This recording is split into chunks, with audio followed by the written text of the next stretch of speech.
palestrante de hoje é a médica veterinária mestre Isabela Pérez, que falará sobre cirurgias extraoculares.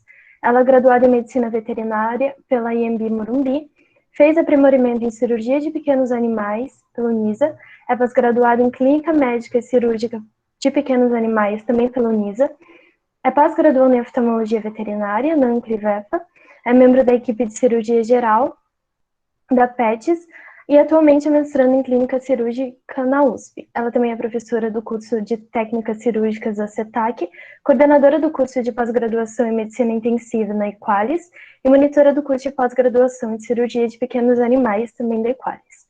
É uma honra tê-la com a gente. Tenha uma boa palestra.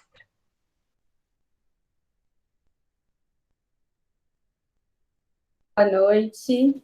Olá, pessoal, boa noite. Boa noite a todos. Só vou compartilhar a minha tela e a gente já começa, então.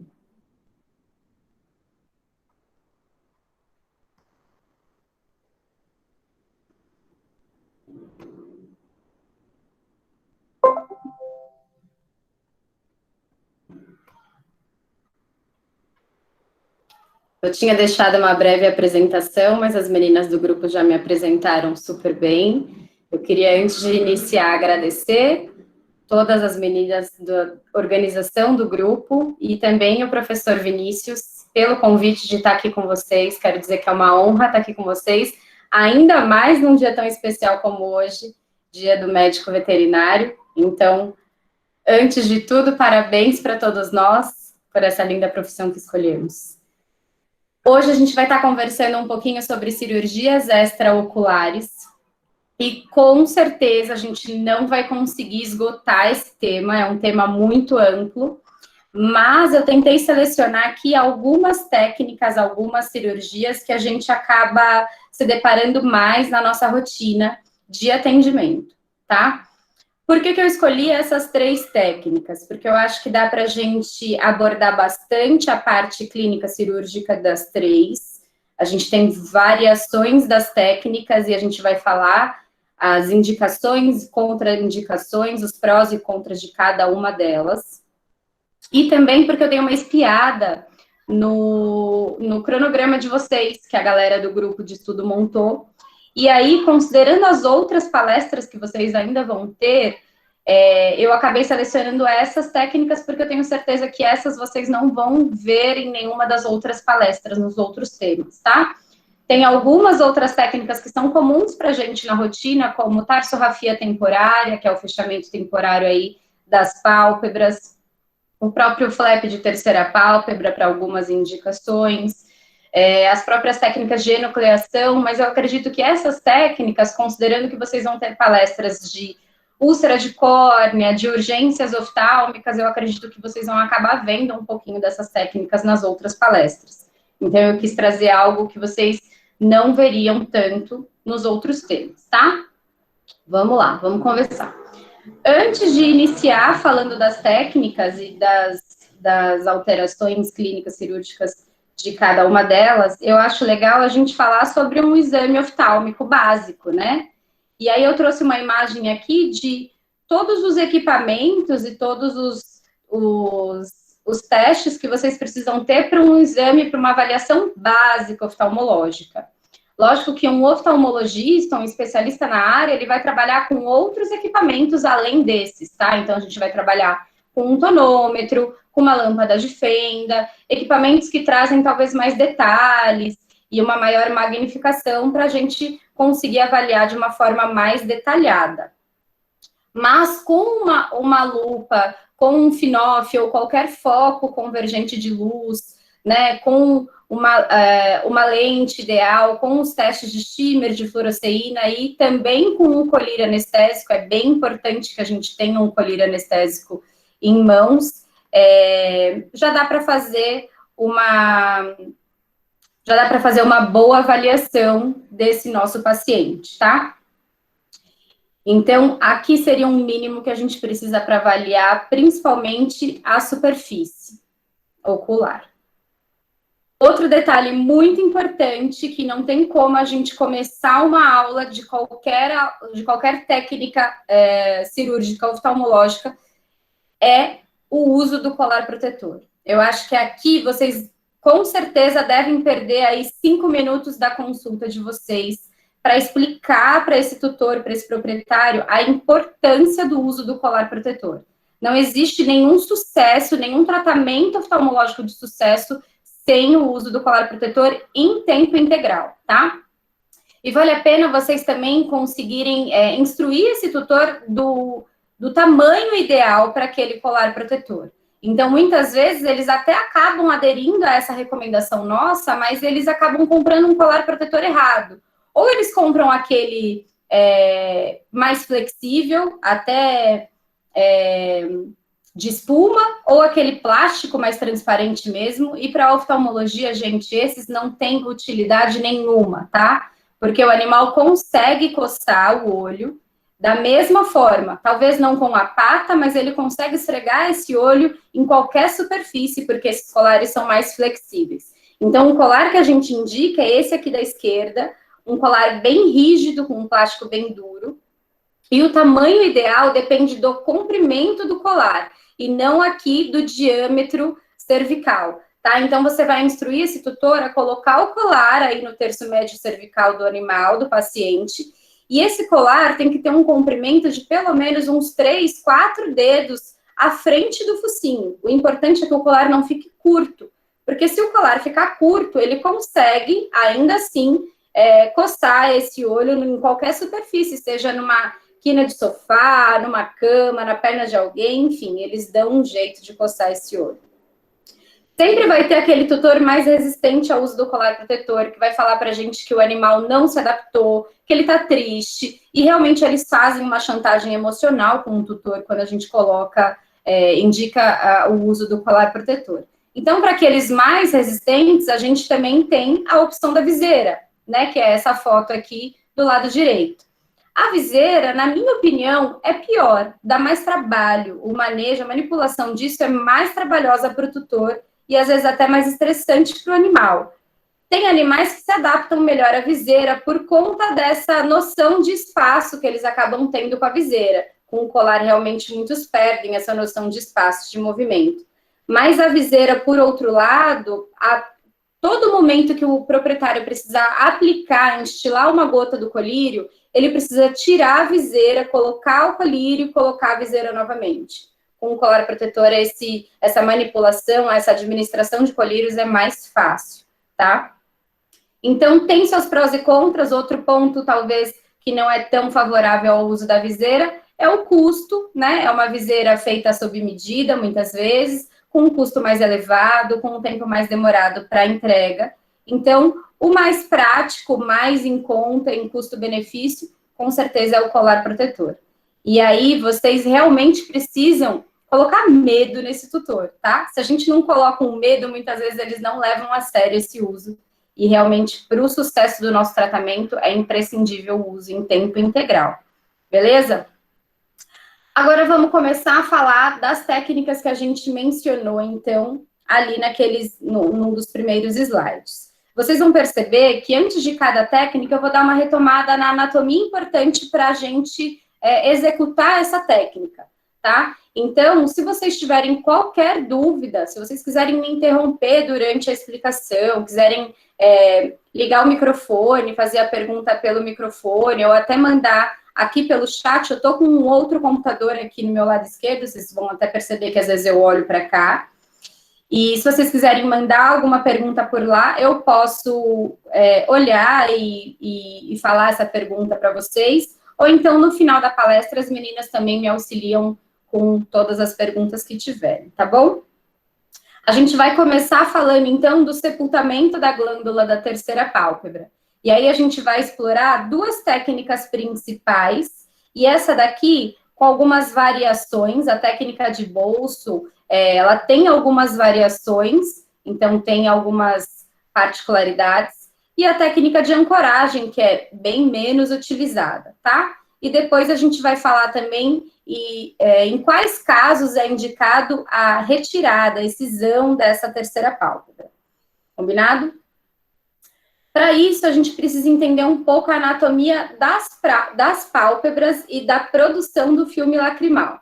Então, Nessa imagem a gente consegue ver aqui num corte lateral, a pálpebra superior, aonde eu estou passando o meu ponteiro, a pálpebra inferior, a terceira pálpebra, então é essa dobra de conjuntiva que fica aqui entre a pálpebra inferior e o bulbo ocular.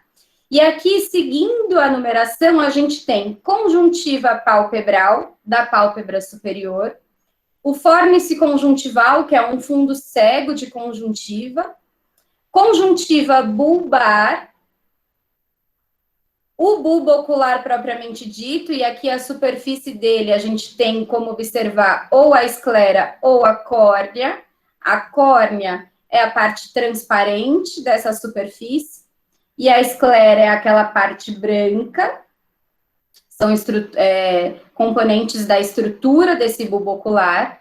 Novamente aqui, conjuntiva bulbar, fórnice conjuntival, e aqui na terceira pálpebra, a gente vai ter no número 4, a face bulbar dessa terceira pálpebra, e no número 3, a face palpebral da terceira pálpebra, tá?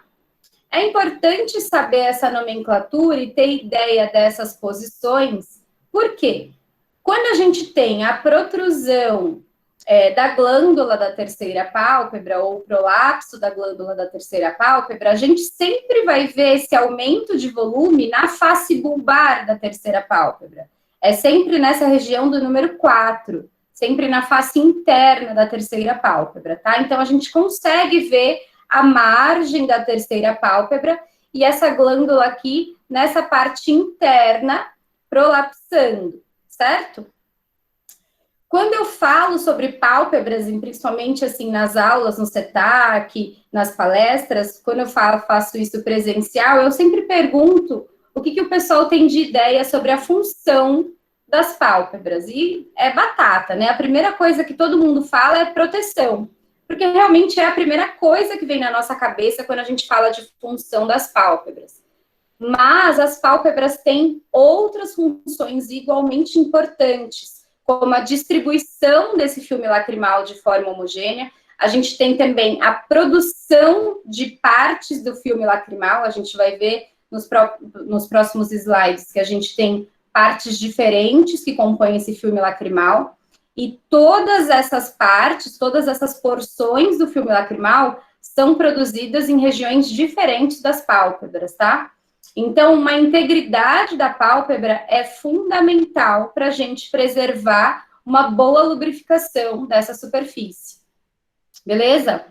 E aí a gente tem, então, a terceira pálpebra, também com função de produção de uma porção do filme lacrimal. A gente vai ver mais para frente. Qual porção é essa? Aqui, nesse outro slide, uma foto semelhante, mas mostrando essas camadas internas aí das pálpebras, então. A gente tem nas pálpebras superiores glândulas que desembocam na rima palpebral, nessa região que não tem ou não deveria ter nenhum pelo, que são glândulas chamadas de glândulas de meibômio. A gente tem uma parte muscular, que é o músculo formado principalmente pelo músculo orbicular, e quando a gente estiver falando das blefaroplastias e das técnicas de entrópio, a gente vai retomar um pouco esse músculo orbicular e sua função. A gente tem as células caliciformes da conjuntiva, que também tem uma função aí importante para a produção de uma porção do filme lacrimal. E a gente tem as glândulas de Zeiss e glândulas de Moll, que também tem função de produção de uma das porções do filme lacrimal, tá? Como eu disse para você, esse filme lacrimal é uma junção de 3 porções, não tão bem distribuídas e separadas, elas são, de certa forma, bem até que misturadas, vamos dizer assim, mas a gente tem uma porção lipídica, que é produzida pelas glândulas de meibômio. Então, voltando aqui, as glândulas de meibômio são essas que desembocam aqui na rima palpebral. Elas produzem a porção lipídica desse filme lacrimal, cuja principal função é evitar uma evaporação rápida desse filme lacrimal. Então, essa porção lipídica normalmente fica numa região mais externa desse filme lacrimal, tá? Fora isso, esse filme lacrimal também é composto por uma porção aquosa, e aí, nessa porção aquosa, a glândula da terceira pálpebra, que é a glândula que está prolapsada, nesse caso que a gente está vendo, tem uma função importantíssima, porque essa glândula da terceira pálpebra, segundo a literatura, é responsável por produzir sozinha cerca de 30% a 40% dessa porção aquosa do filme lacrimal. Então, aqui já vale uma reflexão para a gente, né? Um paciente meu com a glândula prolapsada, protruída, a indicação cirúrgica é a retirada dessa glândula ou é o reposicionamento dessa glândula? Considerando que essa glândula vai produzir quase a metade dessa porção aquosa desse filme lacrimal. Com certeza, se a gente está falando de uma protrusão, a indicação é reposicionamento, sempre, tá? A não ser que a gente esteja desconfiando que esse aumento de volume seja neoplásico. Mas para isso a gente vai se certificar disso antes, a gente vai falar mais para frente. Fora a glândula da terceira pálpebra, a glândula lacrimal, que fica aqui periocular, nessa região aqui mais dorso-temporal, também produz essa porção aquosa. Essa glândula é uma glândula mais achatadinha, ela fica bem aderida ao bulbo ocular, tá? Então, normalmente, por exemplo, quando a gente faz as técnicas mais padrões de enucleação, uma enucleação transconjuntival, até mesmo uma enucleação transpalpebral, a gente já acaba retirando essa glândula junto com o bulbo ocular, tá? E aí, para encerrar, a porção mucoide do filme lacrimal, que é produzida pelas células caliciformes da conjuntiva, tá? Que são as células que a gente citou também no slide anterior.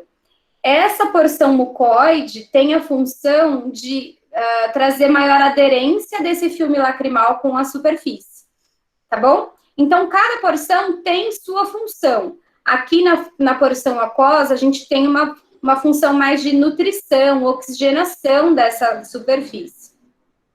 E aí, a gente pode até cair na besteira de pensar que uma quantidade ou uma qualidade ideal desse filme lacrimal pode ser um detalhe, né? Um detalhe que, a princípio, não traz tantas consequências para o olho do nosso paciente. Mas isso é mentira.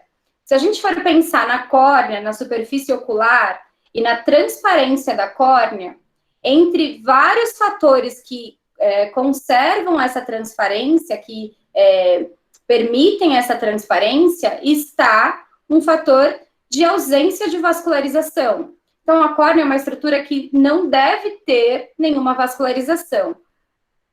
Sem vascularização, por onde a gente consegue uma nutrição, uma oxigenação, uma manutenção da saúde dessa superfície? Pela lágrima. Uma lágrima na quantidade ideal e na qualidade ideal. A qualidade da lágrima se dá pelos componentes lipídicos e mucoides. E a quantidade da lágrima se dá pela porção aquosa. Então, quando a gente faz aquele teste de Schirmer, não sei se todos já ouviram falar, mas eu coloquei ali naquele slide do exame oftalmológico, o teste de Schirmer nada mais é do que uma mensuração dessa porção aquosa do filme lacrimal. Não conseguimos, através dele, avaliar tanto a qualidade da lágrima, mas conseguimos avaliar a quantidade produzida dessa lágrima, tá? Então, aqui a gente tem a importância dessa glândula que está prolapsada no nosso paciente. Uma produção aí de 30% a 40% da porção aquosa do nosso filme lacrimal. Fora isso, importante até mais para frente, para as blefaroplastias e para o intrópio, principalmente intrópio de canto medial, a gente tem também os mecanismos de drenagem desse filme lacrimal. Essa drenagem eficaz a gente pode observar através de um teste que a gente chama de teste de Jones. É um teste que depois que a gente instila a fluoroceína ou qualquer outro corante, listamina verde, rosa bengala, no olho do nosso paciente, Se essa drenagem estiver eficaz, a gente vai ver as narinas ou até mesmo a boca, a cavidade oral, corada pelo corante que a gente utilizou, tá bom? Mais ou menos após 5 minutos no máximo. Então, a gente vai ter aí um ponto nasal e um ponto bucal também próximo aos caninos. E nos braquicefálicos, pode ser também próximo da região de orofaringe. Tá bom? Então, até 5 minutos depois que a gente faz o teste de fluoresceína, a gente pode ver a patência desses ductos de drenagem, certo? E aí a gente vai, então, para a parte clínica cirúrgica do nosso paciente. O prolapso da glândula, então, a gente pode resumir, definir como o deslocamento dorsal da glândula e a protrusão pela margem da terceira pálpebra. Então, observem aqui o que eu falei para vocês. Tá vendo que a gente está aqui ancorando, segurando essa terceira pálpebra com 2 pinças? A gente está vendo esse aumento de volume, a glândula prolapsada, pela face bulbar da terceira pálpebra, pela face interna dessa terceira pálpebra, tá? Essa alteração é mais comum em cães, muito mais comum em cães, mas também pode acometer os felinos. Pode ser uni ou bilateral, tá? Geralmente aparece em até 2 anos de idade desse paciente. E a gente não tem ainda definido a causa disso em literatura, mas se suspeita de uma fragilidade desse tecido conectivo entre a base da terceira pálpebra e a órbita, tá? Mas isso não está definido, o porquê algumas raças são mais predispostas do que outras. E aí, se a gente for falar em raças predispostas, a gente pode citar o Beagle, com certeza. Hoje até atendi um filhote de Beagle de 5 meses com protrusão bilateral da glândula da terceira pálpebra. E um dos casos que eu vou mostrar aqui para vocês, a evolução também é de um Beagle. Talvez a gente não esteja vendo tanto, porque é uma raça que não está tão frequente na nossa rotina clínica, mas na literatura é uma das principais descritas. Lhasa, Shih Tzu, Bulldogs, e aí os Bulldogs talvez por conta da frequência que a gente encontra hoje em dia, eles estão aí dominando o nosso consultório com essa alteração, tá? Mas são aí as raças que a gente tem mais descritas como predispostas. E o tratamento? O tratamento para o prolapso da glândula é cirúrgico. E, como a gente disse antes, envolve um reposicionamento dessa glândula, tá? Exceto quando a gente está lidando com um caso neoplásico. A gente vai ver mais para frente. Fora isso, sempre reposicionamento. Aí vocês podem pensar, nossa, mas tudo bem, eu peguei um filhote de 5 meses, como esse Beagle que eu atendi hoje. 5 meses. A glândula tá linda ainda. O olho tá bem lubrificado, a superfície tá super brilhante, a superfície ocular. A glândula não tá tão... A conjuntiva que recobre essa glândula não tá tão hiperêmica, não tem nenhuma alteração. Ali é lindo, tudo bem, vamos reposicionar. Mas, doutora, e se eu atender um paciente que já tem, sei lá, 12 anos de idade e que essa glândula tá prolapsada desde os 6 meses, como esse seu paciente que você atendeu hoje? E aí o animal já tem uma alteração bem evidente de ceratoconjuntivite seca, que é uma das consequências caso a gente não trate esse paciente desde o início. A gente já tem o tecido conjuntivo todo pigmentado, uma conjuntiva bem hiperêmica, um tecido bem alterado. Nesse paciente, compensa a gente reposicionar, considerando que é uma técnica que talvez comparado à retirada da glândula, exérese da glândula, dá mais trabalho? Sim, gente. Se vocês não suspeitam de neoplasia, sempre reposicione, tá? Sempre. Ah, mas pode ser que esse tecido glandular, quando a gente já tem um caso mais crônico, não esteja mais tão viável, não esteja mais exercendo a função, sua função 100%? Pode, né? A tendência, se a gente mantém essa glândula prolapsada por muito tempo, a tendência é que esse tecido glandular comece a ser substituído por um tecido mais fibroso, e aí não vai ter mesmo a função preservada de produção do filme lacrimal. Mas a gente vai conseguir garantir que não tem 1% de tecido glandular viável ali? Não. Então, na dúvida, a gente vai reposicionar, tá? Independente de quanto tempo esse tecido esteja exposto. O que vai mudar com a cronicidade desse caso? O tratamento que a gente vai fazer pré-cirúrgico, o tempo de tratamento pré-cirúrgico. O que a gente vai prescrever pré-cirúrgico para conseguir preparar o nosso campo cirúrgico para realizar uma cirurgia de excelência e evitar aí maiores recidivas do quadro, tá bom?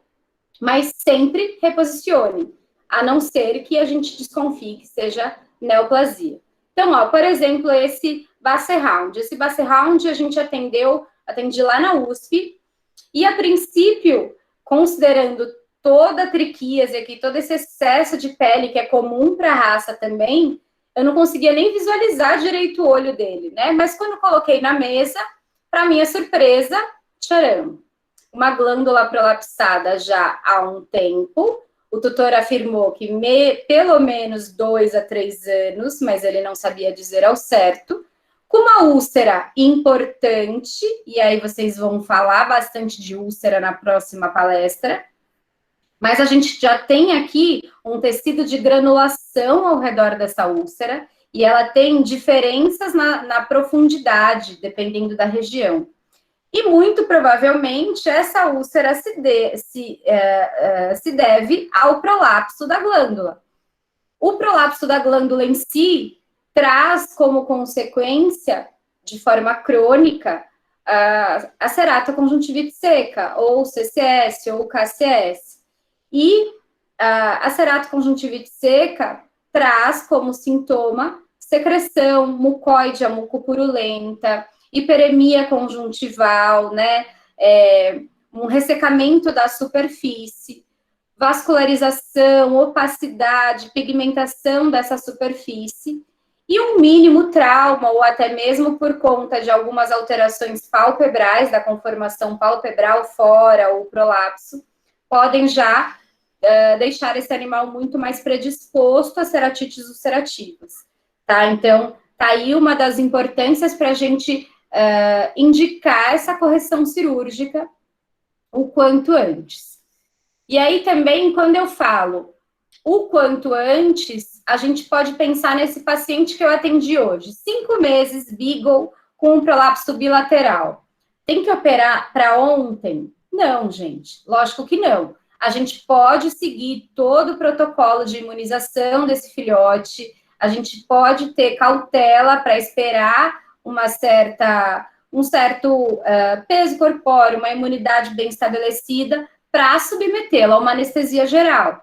Mas é importante que a gente já faça, talvez, uma consulta e já explique todas essas alterações, todas as consequências e de que forma que será feito esse tratamento, e que nessa consulta inicial a gente já prescreva, por exemplo, um lubrificante artificial mesmo, uma lágrima artificial, para manter esse olho lubrificado até a gente resolver começar o planejamento dessa cirurgia, tá?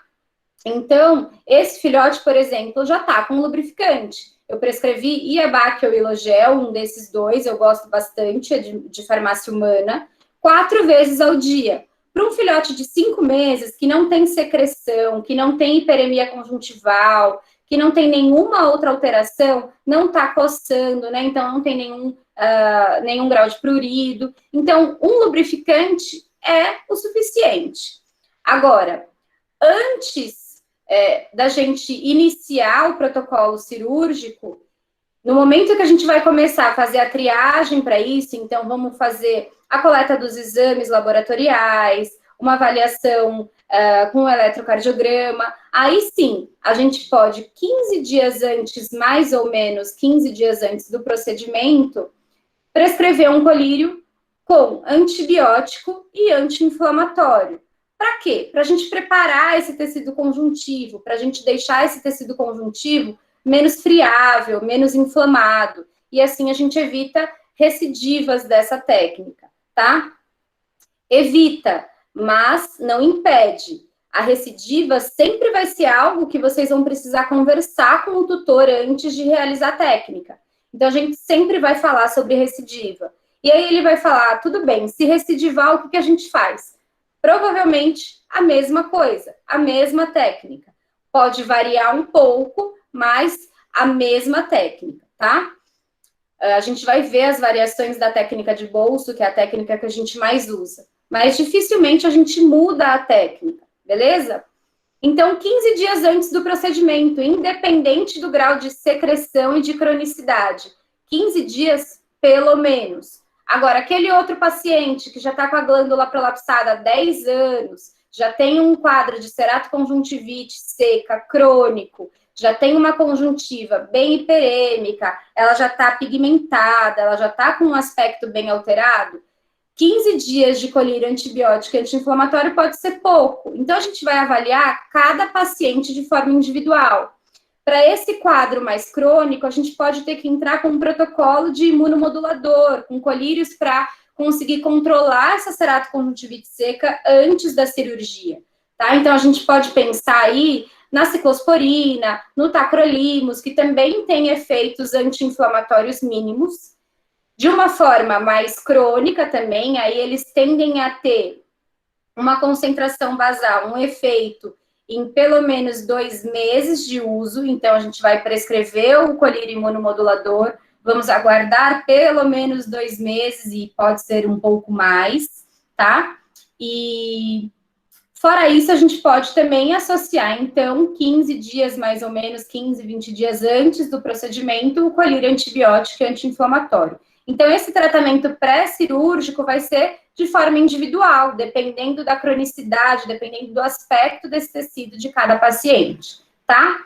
Como pós-operatório, o mesmo colírio antibiótico e anti-inflamatório, tem muitas apresentações que eles vêm no mesmo colírio, então, Tobradex, Silodex, a gente pode prescrever para o pós-operatório, também numa frequência de 4 vezes ao dia. E aqui, de forma sistêmica, analgésico ou anti-inflamatório, só se necessário. Normalmente, eu faço uma aplicação de anti-inflamatório, de analgésico, no trans, né? Ou imediatamente no término da cirurgia. Mas dificilmente eu prescrevo para casa de forma sistêmica. A não ser que tenha sido uma cirurgia um pouco mais difícil, ou que você tenha manipulado 2 vezes a glândula, às vezes a gente vai sepultar. E aí, no momento que você está invaginando a sua sutura, você percebe que não invaginou legal, o fio ficou exposto, então você quer tirar aquele fio e começar novamente. A pálpebra, o tecido conjuntivo, tende a edemaciar bastante com a manipulação. Então, se você precisou manipular um pouco mais, aí às vezes você prescreve o anti-inflamatório por uns 3 dias de forma sistêmica para casa, tá? E lógico, o nosso bom e velho amigo colar protetor sempre. Pelo menos 10 dias, 2 semanas de pós-operatório, tá bom? Aí a gente vai ter aqui a técnica de bolso, que é a técnica, então, que eu comentei com vocês, que é a mais utilizada.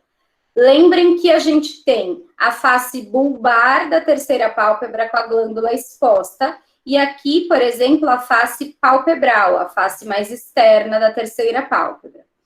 Como que a gente vai fazer essa técnica? Essa técnica envolve 2 incisões paralelas no tecido conjuntivo da base dessa glândula.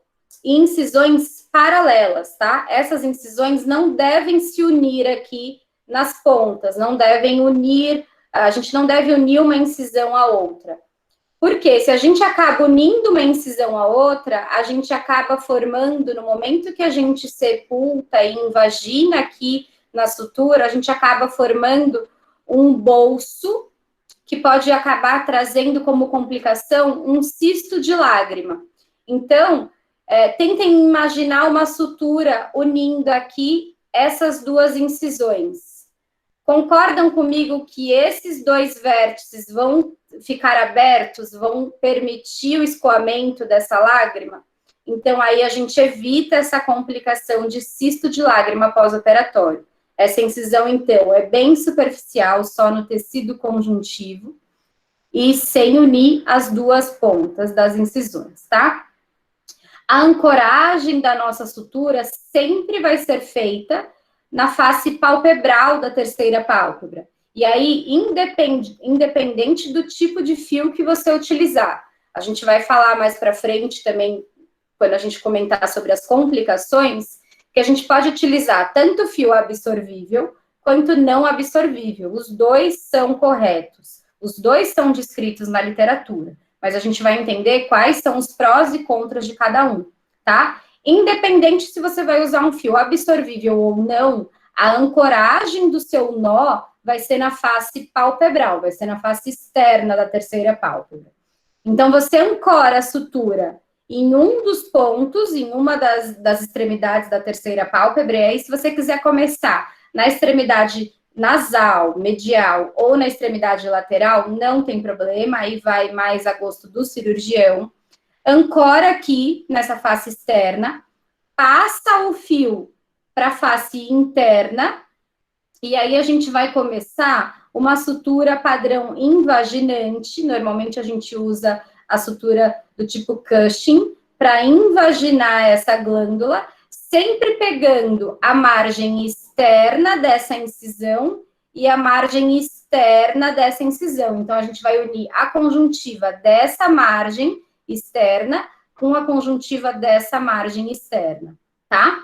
E vamos, então, seguir nesse padrão invaginante até o final da nossa incisão. Chegou aqui no final, a gente já vai tracionar esse fio e vai verificar como foi feita o nosso sepultamento, essa invaginação. Então, a glândula tem que sumir totalmente e o fio também não pode, de forma alguma, ficar exposto, independente do tipo de fio que você usa, tá? Terminamos de invaginar, a gente vai, então, passar o fio para a face externa novamente e vamos finalizar ancorando, fazendo nó de ancoragem, um novo nó de ancoragem na face externa novamente, tá bom? Vai ter vídeo que vai ficar mais claro aí para vocês. Esse vídeo que eu vou passar vai ser um vídeo que vai mostrar a técnica de ancoragem da terceira pálpebra. Então, é um vídeo que vai mostrar aquela técnica de menos utilizada que eu comentei para vocês. Vejam aqui que ele vai mostrar o tecido glandular. Então, vai dar para ver bem. Ó, aqui a glândula, tá? Quando a gente faz num cadáver, aqui é uma técnica feita em cadáver, a glândula não estava prolapsada, então é mais difícil de identificar. A gente pode fazer 2 a 3 ancoragens na conjuntiva da terceira pálpebra para facilitar a exposição desse tecido e a manipulação durante a cirurgia. Eu gosto de fazer 3 ancoragens, tá? Nas laterais, nas extremidades e uma central. Eu acho que esse tecido fica mais bem posicionado para a gente sepultar. E aqui a gente vai iniciar, então, fazendo a incisão para acessar o ligamento infraorbitário. Porque lembrem que essa técnica é a técnica de ancoragem. Essa ancoragem é feita no ligamento, no periósteo aqui da região infraorbitária, nesse ligamento infraorbitário. Mas vejam só a manipulação desse tecido periocular para essa técnica. Então, a gente faz uma incisão nessa região periocular ventral, na conjuntiva, entre a conjuntiva da terceira pálpebra, aqui vejam, é a face palpebral da terceira pálpebra, e a pálpebra inferior. E a gente vai divulsionando em direção ali ao arco zigomático, até a gente sentir que a gente chegou no periósteo ali do arco zigomático. A gente pode encontrar uma quantidade de tecido adiposo aí infraorbitário, que pode dificultar um pouco a nossa técnica, então a gente pode retirar essa gordura para facilitar a visualização. E aí a gente consegue, então, chegar a essa região de periósteo ali do arco zigomático, tá? Então, a gente vai começar a ancoragem e vocês vão ver que nessa técnica, a gente tem a ancoragem aqui nesse ligamento e não na face palpebral da terceira pálpebra, como eu disse para vocês. E eles realizam o sepultamento nessa técnica com esse tipo de sutura que a gente pode chamar de locking loop. Mas eu também não gosto de invaginar com esse tipo de sutura, porque eu acho que é muito traumático para a glândula. Vocês viram que o fio de sutura passa diversas vezes no meio da glândula. Então, eu acho que, de certa forma, a gente acaba traumatizando muito um tecido que a gente quer preservar. Eu acho que aquela invaginação com a sutura em Cushing, unindo a conjuntiva das margens da base da glândula, é o suficiente e traz um resultado super bom. Vejam que ele passou o fio, então, nesse ligamento infraorbitário para realizar a primeira ancoragem desse fio. Desvantagens dessa técnica. Como a gente ancora no ligamento infraorbitário, a gente pode trazer uma menor mobilidade para essa terceira pálpebra. Então, a terceira pálpebra tem um movimento, de certa forma, até mais involuntário, principalmente nos cães. Toda vez que o animal pisca, no momento que o músculo retrator do bulbo contrai, que é aquela musculatura que fica atrás do bulbo, puxa o olho discretamente para dentro, para as pálpebras superiores e inferiores se fecharem, e nesse momento a terceira pálpebra também sobe, tá? Se a gente ancora esse sepultamento no ligamento infraorbitário, a gente pode diminuir a mobilidade dessa terceira pálpebra, e isso pode prejudicar a distribuição também, e até, de certa forma, a proteção dessa superfície ocular. E aí, agora, vejam o que eu comentei com vocês. A forma que ele passa o fio dentro do tecido glandular, né? Então, passa, se não me engano, 3 vezes nesse tecido. Eu não gosto de invaginar dessa forma. Eu gosto de invaginar daquela forma que eu mostrei para vocês no slide anterior.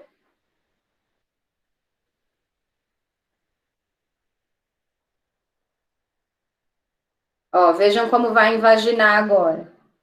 Ele vai novamente passar o fio por dentro da glândula, saindo pela face externa da terceira pálpebra, e vocês vão ver que vai invaginar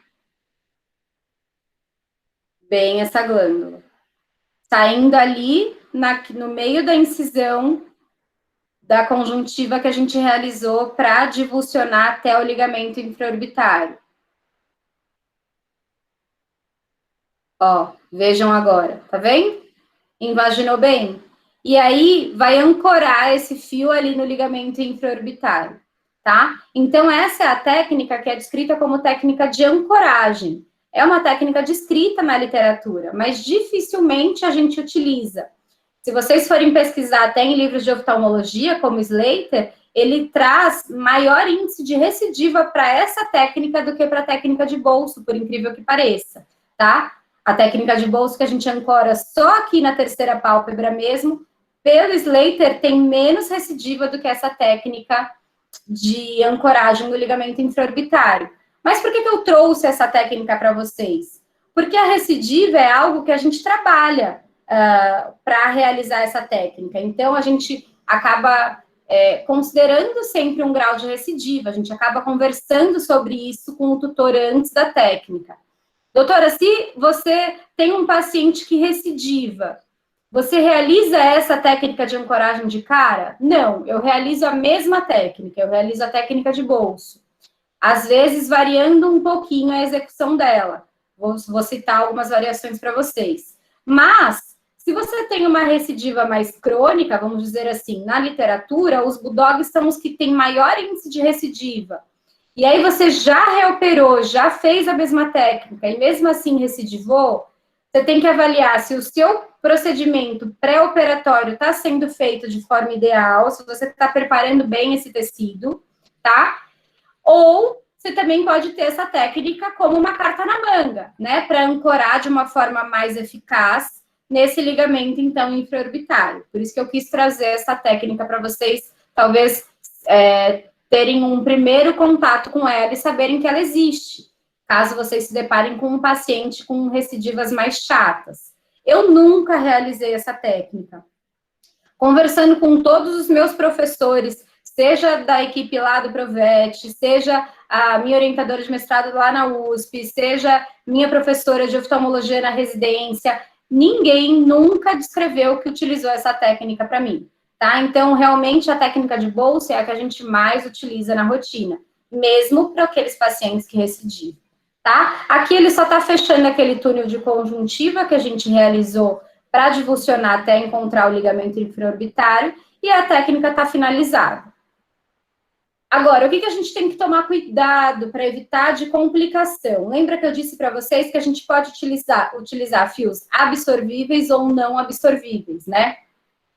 Qual que é a vantagem de utilizar um fio não absorvível? Normalmente, a gente utiliza o próprio fio de nylon, é muito mais acessível. O fio de nylon, ele desliza muito mais, ele torna essa técnica muito mais fácil na execução. Porém, é um fio que vai estar sempre ali. Então, a gente tem que ter uma cautela maior na região de ancoragem do nosso nó, na face palpebral, da terceira pálpebra. Então, a gente tem que fazer isso numa região mais ventral possível, mais perto daquela região de fórnice conjuntival, que a gente comentou, tá? Aquele fundo cego de conjuntiva, para evitar que esse nó acabe se deslocando e tendo proximidade com essa margem da terceira pálpebra e consiga aí atingir a superfície ocular. E a gente tem que sempre se atentar com a invaginação que a gente conseguiu. Porque se esse fio fica exposto de alguma forma na face interna da terceira pálpebra, isso vai trazer lesão para a superfície. Então, esse caso é um caso que não fui eu que operei. Era um paciente que estava com sinais de blefaroespasmo, então esse olho mais fechado, aparentando incômodo. Ele tinha já úlcera superficial, tinha um grau de hiperemia de conjuntiva e de secreção ocular.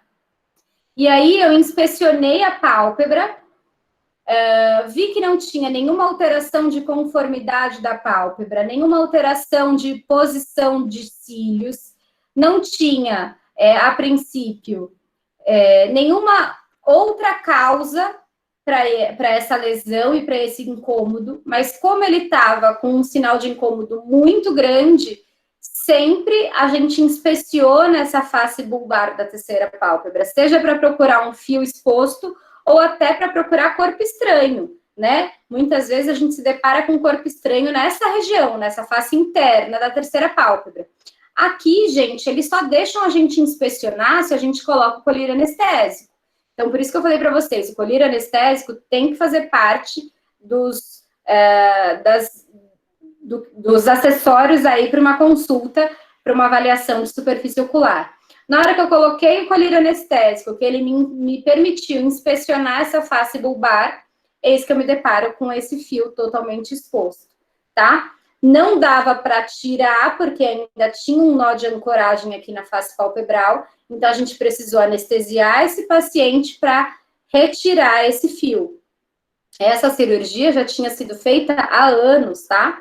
E esse fio foi aparecer, foi ficar exposto aí muito tempo depois.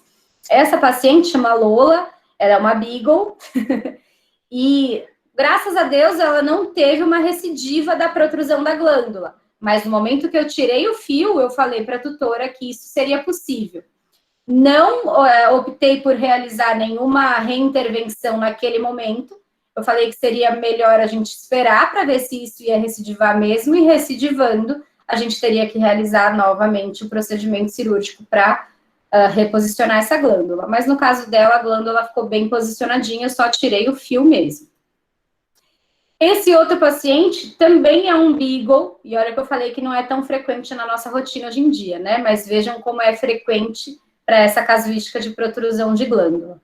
Essas duas fotos, ele tinha protrusão bilateral, esse paciente era um Beagle bem bravo, vocês podem ver que ele tem aqui focinheira, né? O nome dele é Jack. E ele já tinha alterações na superfície. Então, vejam, essa vascularização que a gente está vendo aqui já é na córnea, tá? Naquela estrutura que tinha que ser totalmente transparente.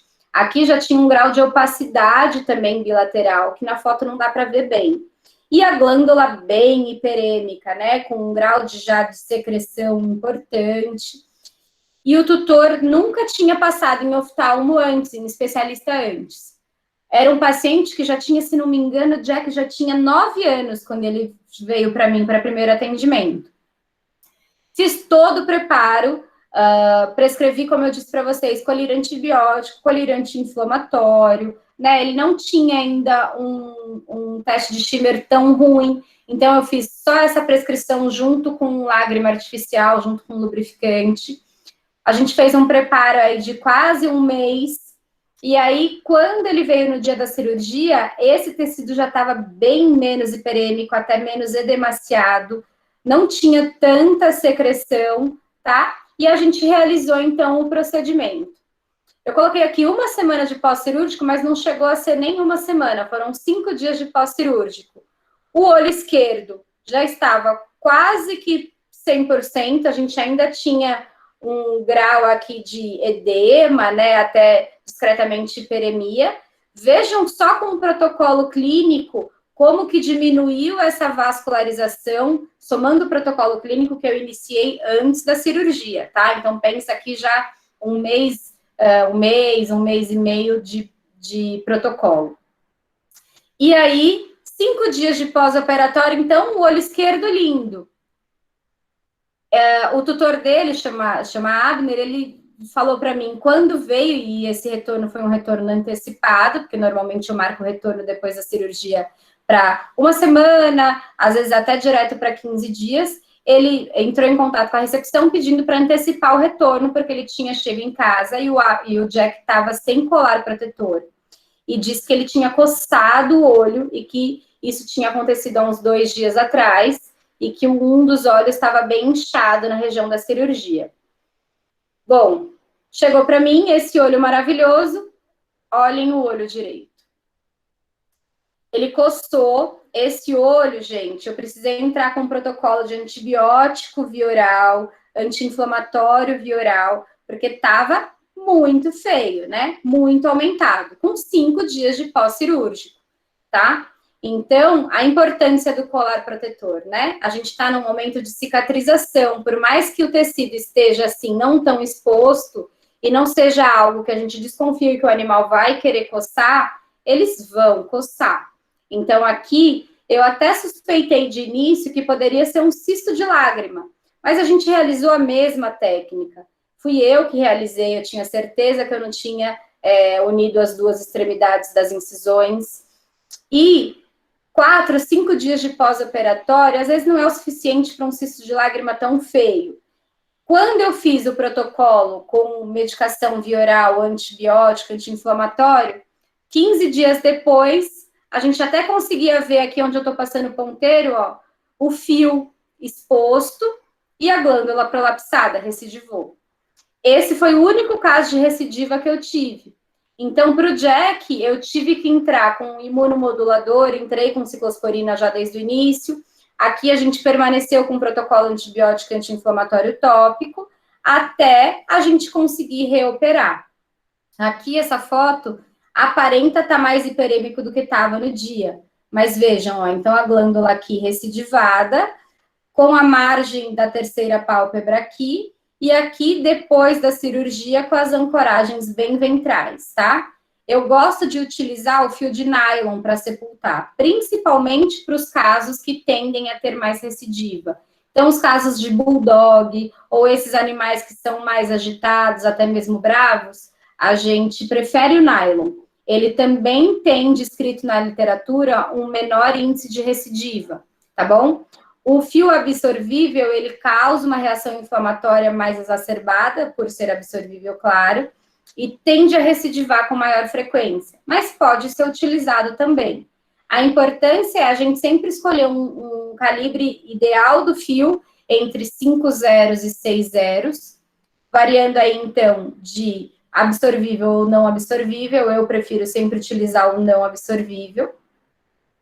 E a gente pode, para esses casos que recidivam, ou até para casos de bulldog, que a glândula é muito grande e a gente tem aí um olho muito saltado, a gente pode tirar uma tampinha desse tecido conjuntivo aqui do ápice da glândula, e aí isso permite também uma maior aderência no momento desse sepultamento.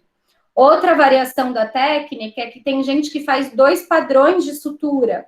Então, faz um padrão, às vezes, contínuo simples, e o segundo padrão invaginante, ou até mesmo 2 padrões invaginantes. Eu não consigo imaginar a realização de 2 padrões de sutura, 2 planos de sutura para essa região, porque se vocês já realizaram ou vierem a realizar, vocês vão ver que a gente tem um tecido bem contadinho aí para a gente realizar a técnica. Então, eu realizo um plano de sutura só invaginante e acabo retirando essa tampinha de conjuntiva aqui em casos de recidiva ou casos mais complicados. Outro tipo de complicação, como eu disse para vocês, olha aqui o nó exposto da face bulbar, da face palpebral, da terceira pálpebra.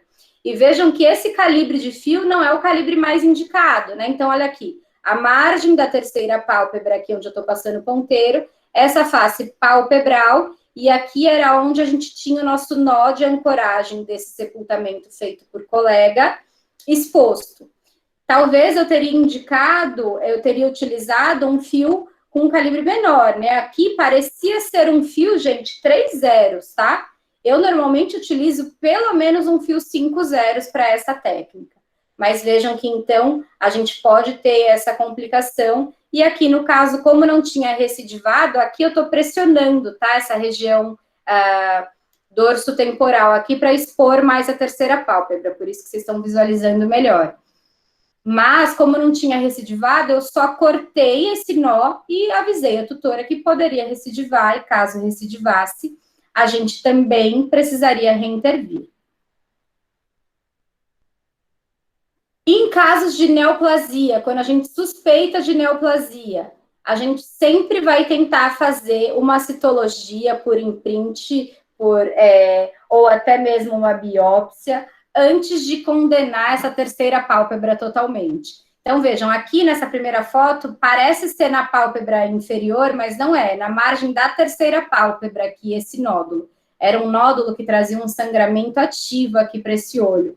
Mas nem por isso a gente tirou a terceira pálpebra e a glândula. A gente fez uma V-plastia, uma retirada do nódulo aqui na terceira pálpebra. Muitas vezes a gente não precisa nem suturar essa conjuntiva, essa margem, dependendo de como for a extensão, às vezes sutura.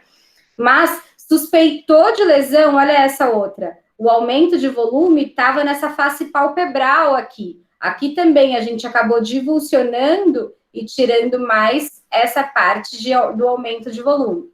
Aqui já não, né? Aqui a gente já tem um aumento de volume bem mais difuso, que até aparenta aquele outro bigo que eu mostrei para vocês, mas aqui já era crônico, aqui a gente tinha indícios de ser neoplásico.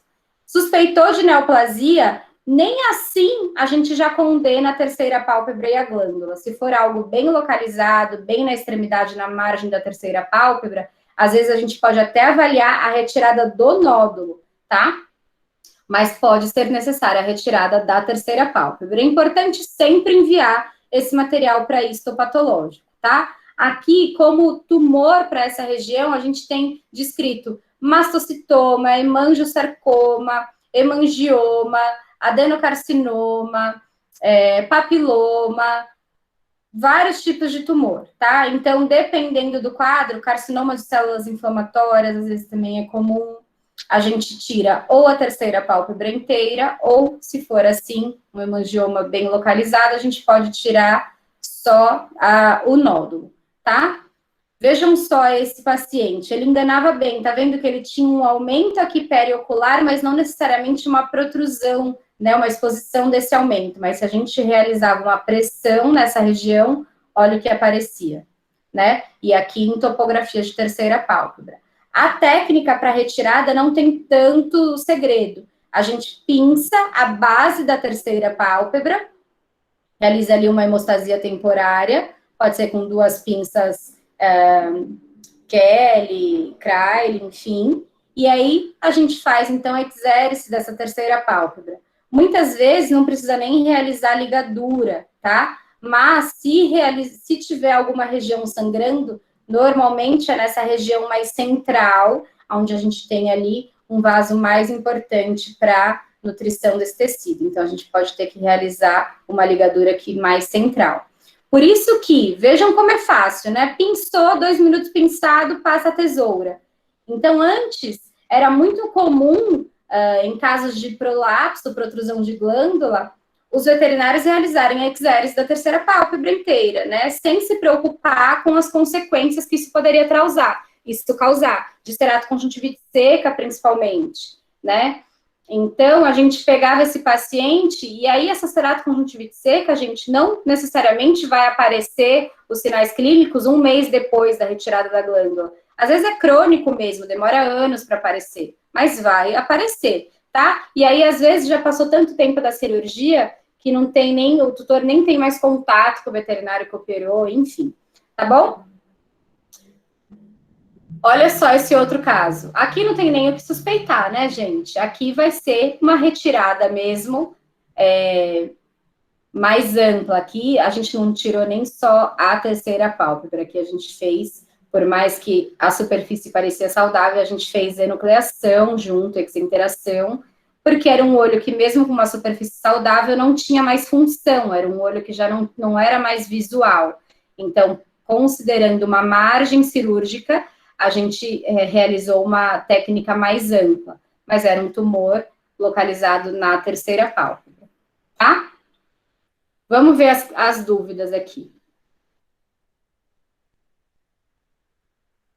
A Nicole colocou, deixa eu ver se ela é a primeira, a manipulação da ancoragem sozinha.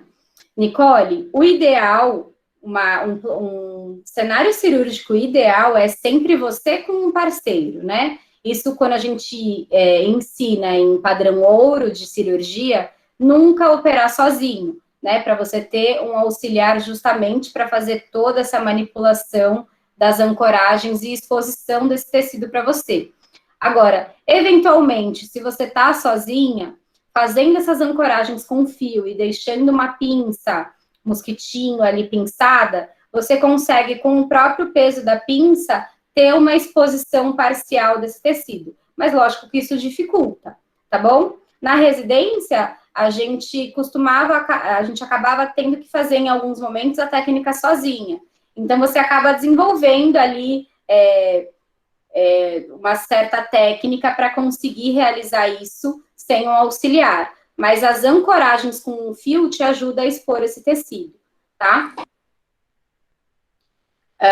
Risco de gerar reação inflamatória e rejeição ao fio com o uso do nylon. Existe, mas aquele índice de rejeição bem ínfimo, né? Bem baixo. O nylon, se não me engano, é um dos fios que tem o menor índice de rejeição possível. Agora, a reação inflamatória a gente vê muito mais com um fio absorvível, tá? Se ocorrer cisto de lágrima, a Michele perguntou, o que a gente tem que fazer? Se realmente ocorre o cisto de lágrima, a gente tem que marsupializar esse cisto. Então, a gente faz uma incisão na face palpebral da terceira pálpebra e faz pontos de ancoragem de forma que a gente mantenha esse cisto bem aberto, tá? Para permitir a drenagem dessa lágrima e evitar que isso volte a recidivar, esse cisto volte a recidivar. E no pós-operatório com corticoide, não pode atrapalhar a cicatrização, sendo mais seguro o AINE tópico ou muito fraco o AINE? Não, o AINE é o suficiente, talvez, para um efeito anti-inflamatório para essa técnica. Eu utilizo o AINE se eu precisar utilizar anti-inflamatório sistêmico, tá? Agora, para um uso tópico, não tem problema. A gente não vê um prejuízo na cicatrização com o anti-inflamatório. Muitos oftalmos acabam preferindo manter só o colírio antibiótico por pós-operatório. Não está errado também, tá bom? É que aí eu manteria, pelo menos, nos primeiros dias o colírio anti-inflamatório. Porque a gente percebe um edema, uma quimose importante, né? Um edema de conjuntiva importante nos primeiros dias pós. Então, eu acho que, pelo menos de uso tópico, a gente precisa do anti-inflamatório, tá? Se você não quiser manter aquele colírio que é o anti-inflamatório e o antibiótico junto, não tem problema.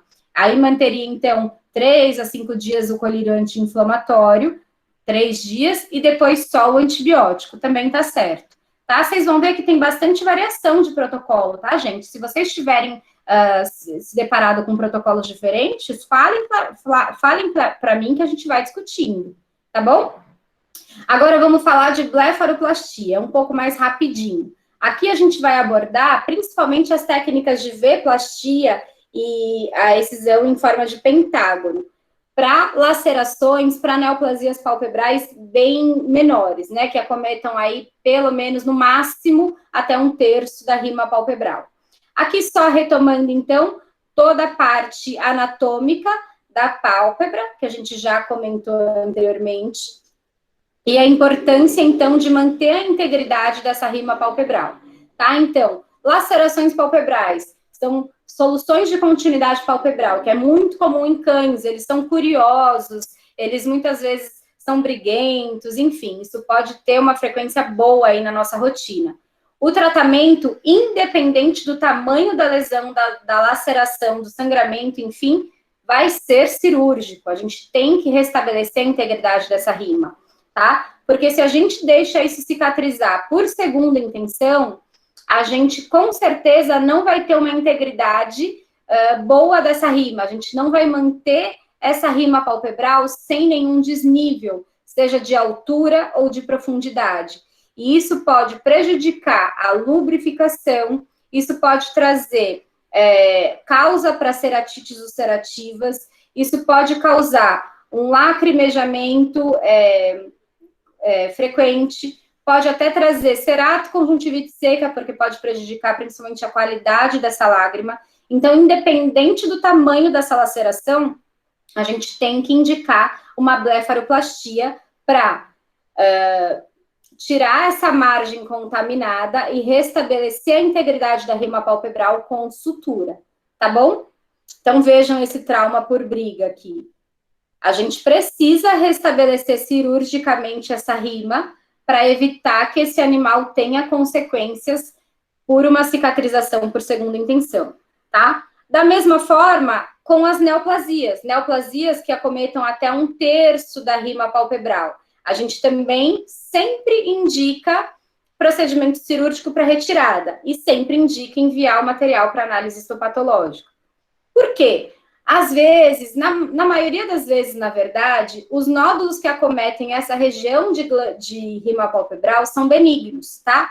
São adenomas de glândulas de meibômio, são nódulos que não tendem a trazer tantas complicações. Mas eu tenho um professor que vocês devem com certeza conhecer, que é um professor que foi um divisor de águas para mim na oncologia e nas cirurgias reconstrutivas, que é o professor Jorge Castro.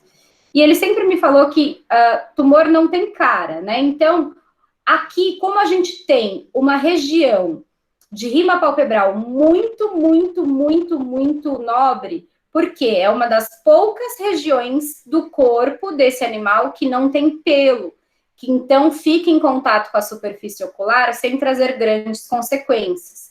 Se a gente deixa esse nódulo crescer muito, porque a gente achou que era um nódulo benigno, que não ia trazer nenhuma consequência grave para o olho do nosso paciente, as técnicas mais invasivas para a retirada desse nódulo, com margem cirúrgica de segurança maior, muito, muito provavelmente trarão uma consequência de pós-operatório, que é a triquíase. O que é a triquíase?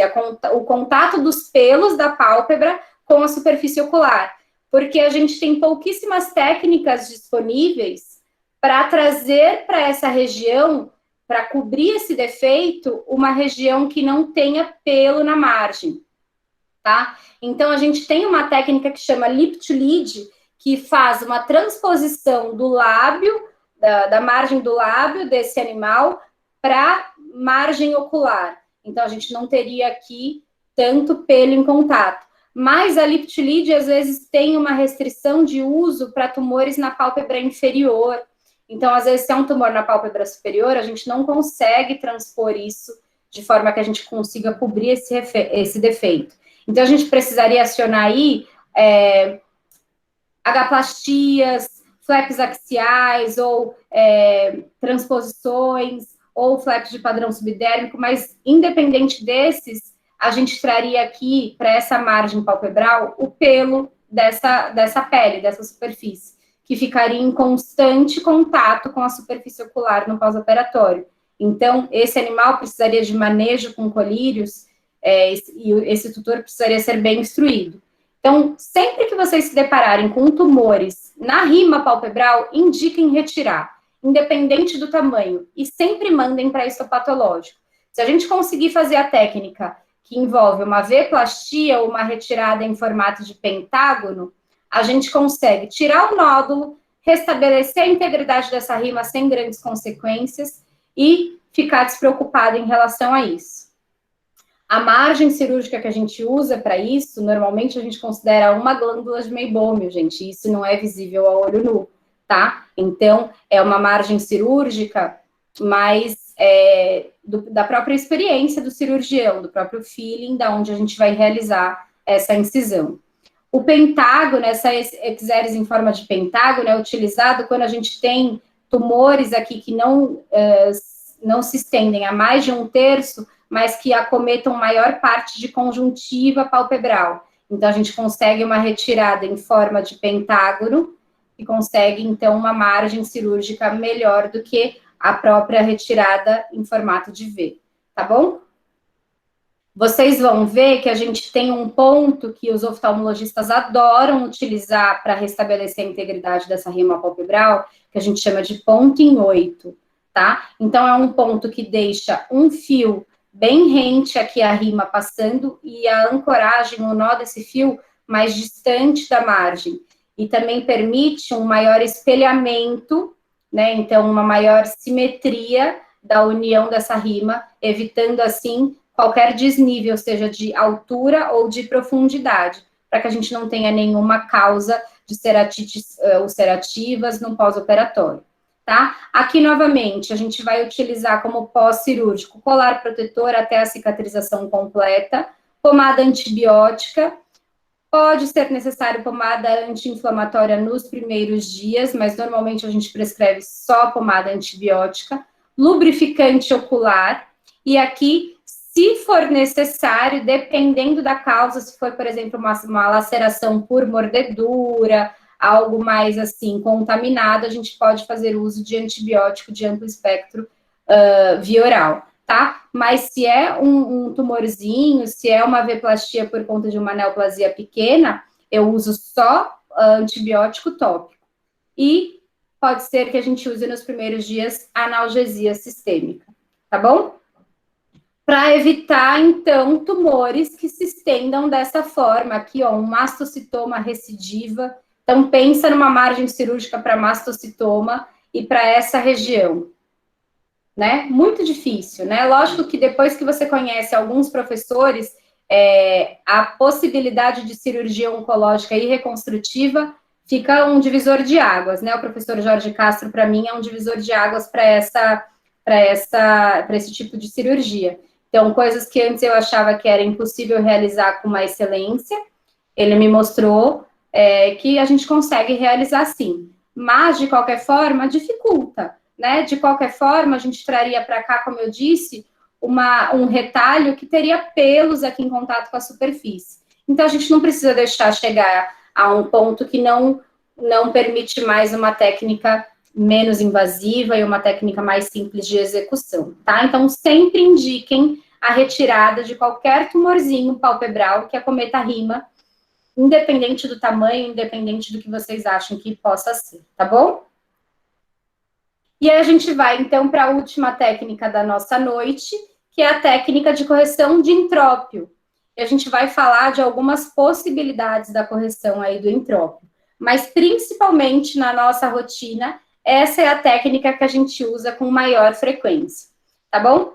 Para falar de entrópio, a gente vai relembrar, então, aquela parte da musculatura que eu falei para vocês. Vejam que a gente tem ao redor da fissura palpebral inteira o músculo orbicular, ancorado aqui nessa parte medial pelo ligamento palpebral medial. A gente tem o músculo de Horner, que é um dos feixes do músculo orbicular, que passa aqui por trás do saco lacrimal. E a gente tem uma ancoragem lateral com o músculo retrator angular aqui lateral também. Fora isso, a gente tem os músculos elevadores palpebrais. Então, para uma abertura palpebral, a gente tem a contração dos músculos elevadores da pálpebra e um relaxamento do músculo orbicular. Da mesma forma que para uma oclusão palpebral, isso se inverte. Então, a gente contrai o músculo orbicular e relaxa os elevadores da pálpebra, tá? Aqui, então, uma foto de um atlas de anatomia, aqui num cadáver, mostrando, então, o músculo orbicular e a sua extensão. Vejam que ele tem até uma extensão maior e é um feixe muscular bem delgado, ele não é tão espesso, tá? Mas aqui, ao redor da fissura palpebral inteira. Da mesma forma, músculo levantador ou elevador da pálpebra, certo? E aqui, só para completar a musculatura extraocular, a gente tem ao redor do olho 4 músculos retos, um em cada posição, dorsal, ventral, lateral e medial. 2 músculos oblíquos, um dorsal e um ventral, e o músculo retrator do bulbo. O retrator do bulbo com a função de contrair e puxar, então, esse olho para situações de ameaça, ou para o momento de piscar, ou situações de dor. Os outros responsáveis pela movimentação desse bulbo ocular na sua determinada localização, na região direcionada para sua determinada localização, tá? E aqui a foto daquele mesmo atlas, desses músculos, então, dissecados, para a gente visualizar todos esses músculos extraoculares aqui, que estão contidos dentro do cone óptico, né, dentro da órbita, tá? E até na parte mais palpebral, mais externa, que facial, a gente teria os elevadores da pálpebra e o músculo orbicular. Então, o entrópio nada mais é do que a inversão dessa rima palpebral. A gente tem a rima palpebral, que é aquela região nobre que eu falei para vocês, que é onde desemboca as glândulas de meibômio, que é onde a gente não deve ter nenhum pelo, que é a região que fica em contato com a superfície, invaginada, invertida. E aí, o que fica em contato com a superfície ocular desse nosso paciente são os pelos dessa pálpebra aqui, dessa região periocular, tá? O entrópio, ele pode ser primário, e aí a gente tem predisposições raciais de Chow-Chow, Shar-Pei, Rottweiler e algumas raças que a gente costuma ver bastante na nossa rotina, ou ele pode ser secundário, adquirido. Secundário, então, a alguma lesão, quando a gente tem dor, quando o animal tem uma ceratite ulcerativa, tem qualquer lesão, ele pode ficar pressionando muito esse olho por conta de dores, isso acabar acarretando um entrópio, muitas vezes temporário, né, adquirido. De que forma que a gente pode visualizar isso? No momento que a gente está avaliando esse paciente, a gente aplica 1, 2 gotas de colírio anestésico, essa dor, então, é amenizada, a gente percebe que essa conformação palpebral volta para a referência anatômica certinha. Ou então a gente pode ter esse entrópio secundário a uma atrofia desse olho, um quadro de Fitis bulbi, que a gente chama, então essa pálpebra tende a invaginar, tá bom? Esse entrópio, então, pode ser secundário. Muitas vezes esse entrópio secundário, dependendo do tempo que essa pálpebra fica invaginada, ele pode ser um entrópio que fica permanente, que precisa de correção cirúrgica depois. Mas a gente só vai realizar essa correção cirúrgica depois que a gente cicatrizar a lesão e a gente ter certeza que esse entrópio não vai regredir, tá bom? Agora, pode ser também que o entrópio primário seja a causa da úlcera, seja a causa da lesão de superfície. Então, a gente fica aí naquela situação de quem veio primeiro, né? Independente, se for algo primário ou até que mesmo adquirido, não regrida depois que a gente soluciona a causa base, o tratamento é cirúrgico, tá? E aí, então, a gente vê nesse vídeo aqui desse paciente que eu atendi, olha só o grau de invaginação dessa pálpebra. E todos os sinais que esse paciente vem pra gente de desconforto, então, blefaroespasmo é esse animal que vem com esse olho mais fechado ou piscando mais, lacrimejando ou com um grau de secreção mucoide, mucopurulenta. É um animal que já pode apresentar ceratite ulcerativa na superfície, ele já está com essa conjuntiva mais hiperêmica, tá? Ele vai ter uma série de alterações. Pode já ter um grau de blefarite, de inflamação dessa pálpebra, tudo isso por conta, então, desse grau de invaginação da superfície. Então, vejam a força que eu tenho que fazer até conseguir encontrar a região de rima palpebral, tá bom? É mais comum em cães na nossa rotina, mas os gatos também podem apresentar. Então, vejam esse paciente também, blefaroespasmo, um grau já de blefarite, secreção ocular, sintomas de desconforto, lacrimejamento. E aqui também, ó, a gente, então, puxa a pálpebra ao invés de voltar para a conformação ideal, olha só onde está a rima palpebral, lá para dentro, né? Então, o que fica em contato com essa superfície são os pelos da pálpebra. E isso tudo traz bastante incômodo. A técnica parece simples quando a gente vê ilustrado em livros de cirurgia ou até quando a gente vê vídeos da técnica. Mas qual que é o grau que traz mais complexidade para essa técnica?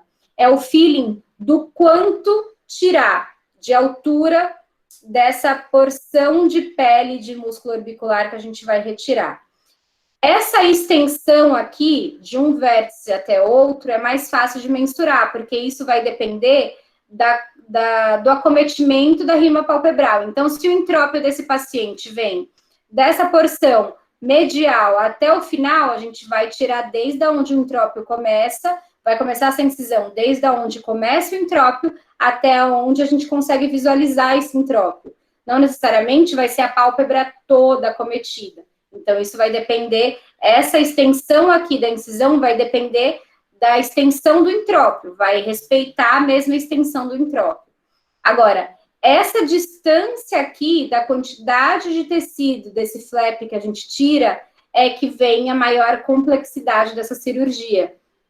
Porque se você superestima isso e tira demais, você causa como complicação um ectrópio, que é muito mais difícil de corrigir cirurgicamente do que o entrópio, tá? Então, você pode trazer aí uma iatrogenia da sua técnica. Então, para essa técnica, a gente sempre indica uma retirada, a gente sempre considera uma porção menor para ser retirado, considerando ainda um nível de retração cicatricial que esse tecido vai ter, do que superestimar e tirar demais, tá bom?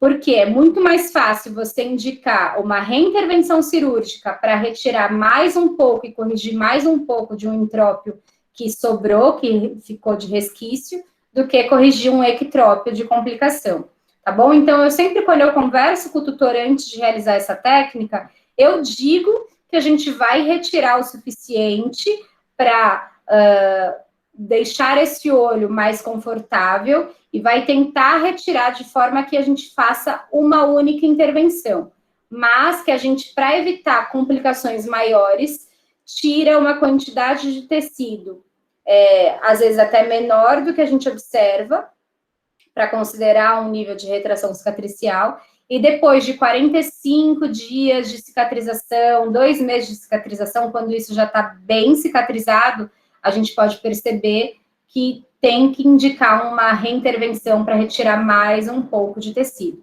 tá? Outro erro comum para essa técnica é que alguns veterinários não atingem um plano do músculo orbicular e não retiram o músculo orbicular, retiram só um flap cutâneo.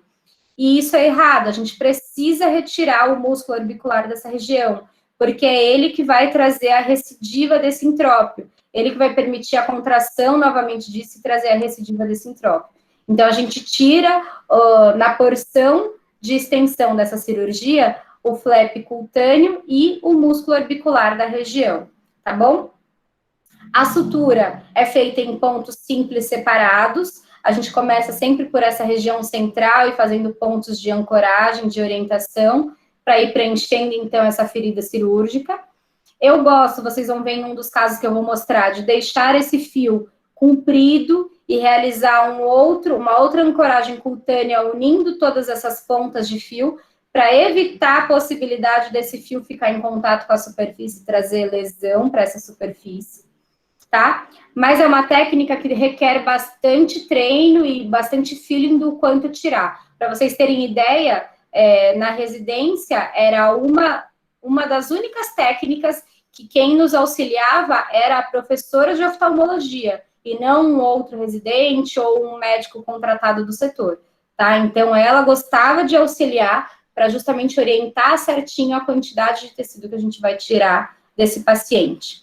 Outra técnica de escrita, mas menos utilizada, que mais utilizada para entrópios centrais e bem mais leves, é a técnica de YV. Então, a gente faz uma incisão em Y, divulsiona esse tecido e na hora de suturar, a gente sutura em formato de V. Então, a gente traciona esse tecido, esse vértice lá para baixo, para trazer, então, uma discreta eversão dessa rima palpebral, tá? É possível utilizar essa técnica, mas, de novo, para entrópios mais leves e não é a técnica que a gente utiliza mais na rotina.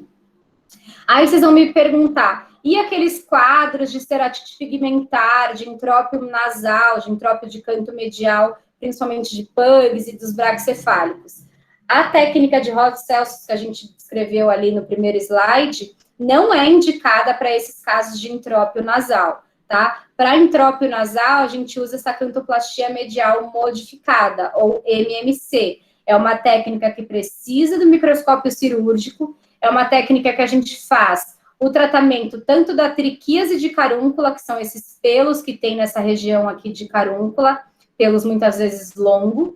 A gente faz a correção também da fissura palpebral, então são animais que têm lagoftalmia, tem um macrobléfaro, tem uma fissura palpebral muito grande. Então, com essa técnica, a gente já consegue corrigir o tamanho dessa fissura palpebral também, e o entrópio desse canto, que muitas vezes é causado justamente por conta da força do ligamento medial que insere aí nesse canto medial essa musculatura do orbicular. Então, a gente precisa desinserir, desacoplar esse ligamento medial ou com um elevador de periósteo, ou muitas vezes até com um bisturi, e sentir que, então, a gente teve a eversão dessa pálpebra, isso fica bem mais frouxo, e aí a gente faz uma incisão na conjuntiva e na pálpebra aqui, em formatos de cabeça de flecha, assim, nesse formato de balão, tá? Para depois, então, suturar, a gente acaba suturando só a região de pálpebra. A conjuntiva, a princípio, não precisa nem realizar sutura. É importante canular os pontos lacrimais para essa técnica, isso eu estou falando bem brevemente, tá, gente? Porque não é o nosso foco para essa palestra.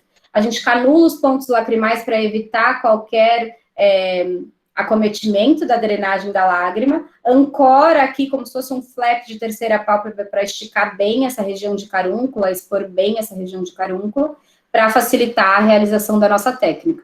Mas, de novo, essa técnica é realizada com microscópio cirúrgico, então é uma outra técnica. Então, aquelas ceratites pigmentares do PUG, ou até entrópio de canto nasal que está causando lesão, é indicado para correção a MMC e não a Rossi-Celsus, como a gente falou anteriormente, tá bom?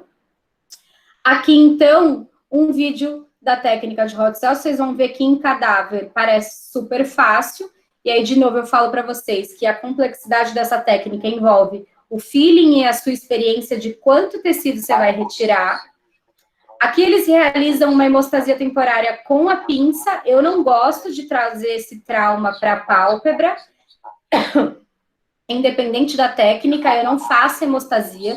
Eu faço a incisão direto com um bisturi, tá? E aí depois a divulsão com uma tesoura íris. Eu acho que isso traz mais delicadeza e mais excelência para o seu procedimento. E aí, então, você faz a retirada da porção que você demarcou, e muitas vezes eu demarco com caneta dermográfica ou até com incisões.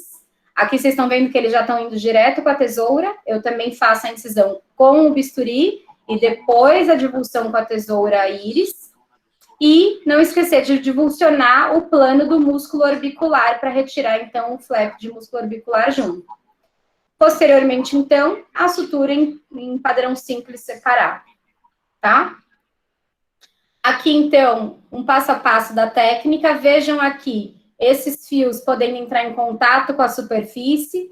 Então, vocês vão ver que nesse paciente, ele era um paciente bravo, extremamente bravo. Foi um paciente que foi até mais desafiador, porque ele não me permitia manipular a pálpebra e chegar muito perto. E aí, se a gente faz essa estimativa de quanto vai retirar de tecido com um paciente sedado, anestesiado, a gente pode perder nossa referência anatômica, então isso traz mais dificuldade para mensurar o quanto de tecido que a gente vai tirar. O ideal é você realizar essa avaliação com o paciente acordado, tá? Mas ele já tinha um grau de blefarite importante por conta desse entrópio, e foi feito, então, todo um protocolo clínico com pomada antibiótica, com colar protetor, com lubrificante ocular antes da cirurgia para preparar esse campo. Mas vejam que aqui a gente não enxerga a rima palpebral, né? Perde aqui o padrão, o plano de rima palpebral. Então, tinha um entrópio importante, principalmente aqui de pálpebra inferior, o Rottweiler é predisposto, tá? E aí, então, eu realizei a estimativa e toda a medida, a mensuração do tecido com ele já anestesiado. E vejam o que eu falei para vocês daquele plano de sutura simples separado com os fios presos aqui para baixo. Como ele era um paciente bravo, que não ia permitir manipulação frequente durante o pós-operatório, a não ser a manipulação para passar a pomada antibiótica, eu preferi não correr o risco desses fios ficarem em contato com a superfície ocular. Aqui, essa foto eu coloquei para vocês visualizarem, não dá para visualizar tanto, mas para visualizarem que é uma técnica que costuma sangrar bastante, tá? As pálpebras são ricamente vascularizadas, então são estruturas, até por isso que por uma mínima manipulação, elas edemaciam bastante e sangram bastante na cirurgia. E aqui, então, de pós-operatório, ele já tinha um grau de pigmentação por conta desse atrito constante do entrópio dos pelos da pálpebra com a superfície. E aqui, então, já com a rima palpebral bem posicionadinha e sem nenhum colírio, sem nenhum tratamento, sem nenhum desconforto. Tá bom? Então, é a técnica que a gente mais utiliza. Aqui, para preparo ou para pós-operatório, como eu comentei, até o procedimento cirúrgico, pelo menos um colírio lubrificante. Se tiver úlcera, a gente já inicia o tratamento da úlcera, e vocês vão ver bastante sobre tratamento de úlcera com um próximo palestrante. A gente pode pensar em colocar uma lente de córnea, e é uma lente gelatinosa, lente normal, humana, tá? Para proteção física, né, daquela superfície, para evitar recidivas ou para evitar piora da lesão, enquanto a gente não corrige aquela pálpebra que está causando a lesão, muito provavelmente. E de pós-operatório, então, antibiótico tópico 3, 4 vezes ao dia, analgesia sistêmica, se for necessário, anti-inflamatório sistêmico, se necessário, só nos primeiros dias, e antibiótico oral eu não uso só antibiótico tópico mesmo. E, claro, colar protetor, tempo integral. Tá bom? Gente, era isso que eu tinha para passar para vocês esta noite. Aqui tá meus contatos, caso vocês precisem, caso vocês queiram, não sei se alguém gosta de oftalmologia, quer pensar em um estágio lá na USP com a gente, ou quer tirar dúvida de algum caso, enfim, para qualquer coisa que vocês precisarem, contem comigo mesmo. Eu gosto de ter uma proximidade, gosto de tirar dúvida de casos, não fiquem nem um pouco encabulados de me mandar mensagem ou e-mail, ou me mandar uma mensagem lá no Instagram, tá bom? Se precisarem, então, estou aqui à disposição. Se tiverem mais dúvidas também, se vocês quiserem ligar o microfone. Ó, apareceu uma dúvida sobre o procedimento de cantoplastia medial modificada para dobras nasais ou entrópios nasais. A ritidectomia da prega nasal também é indicada ou só a cantoplastia é suficiente? Franz, depende do caso, tá? A blefaroplastia retirada da prega nasal é indicada para casos onde a gente tem triquíase da prega nasal, ou seja, o pelo da prega nasal em contato com a superfície, e não o pelo daquele canto da rima palpebral invaginado. Deu para entender que são coisas diferentes?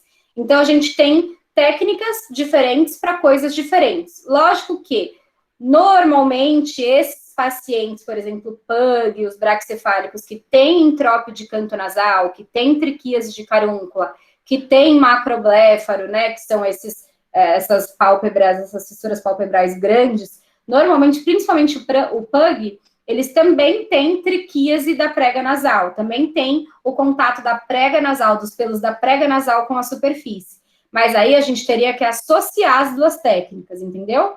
A gente tem que avaliar caso a caso para ver o que está causando desconforto e o que está em contato com a superfície. Se as duas regiões estiverem causando desconforto, aí a gente tem que associar as duas técnicas, tá bom? Idade mínima para procedimento cirúrgico em animais filhotes com entrópio? Olha, o entrópio, ainda diferente do prolapso da glândula, por exemplo, no prolapso da glândula eu espero mais uma imunidade bem estabelecida, uma idade para esse paciente poder ser submetido a um procedimento anestésico de forma segura. Agora, para o entrópio, eu acho legal a gente esperar ainda um pouco mais. Então, a gente esperar esse paciente atingir uma idade adulta, porque aí a gente tem uma acomodação da pele de forma ideal e a gente tem uma avaliação definitiva de que forma que essa pele vai ficar e o que a gente tem que realizar de procedimento cirúrgico para corrigir essa anormalidade da anatomia palpebral, entendeu? Então, eu acho que pelo menos, aí a gente esperar pelo menos esse paciente atingir 1 ano de idade, para a gente perceber como que está essa conformação da pálpebra e descobrir aí qual que é a técnica mais indicada para correção para esse paciente. Então, é a avaliação individual, tá? Qual lente de contato você recomenda? Pode ficar com quanto tempo sem trocar? Eu gosto muito da lente da Johnson. É uma lente que chama Aquaview, da Johnson, uma lente gelatinosa. Normalmente eu peço para os tutores comprarem a lente 100 grau. Mas se eles encontram, porventura, só com 0,25, às vezes até meio grau, se não tem outra opção, não tem tanto problema, pode utilizar essa mesmo. A gente associa muito o uso da lente em protocolos para tratamento de úlcera indolente, pode ser que vocês vejam na próxima palestra. A úlcera indolente é uma úlcera que a gente precisa associar um desbridamento ali da primeira camada da córnea para contribuir e facilitar, auxiliar na cicatrização dessa úlcera. Só que é uma úlcera que dói muito, é uma úlcera que acomete uma das camadas mais inervadas, com maiores receptores de dor da córnea.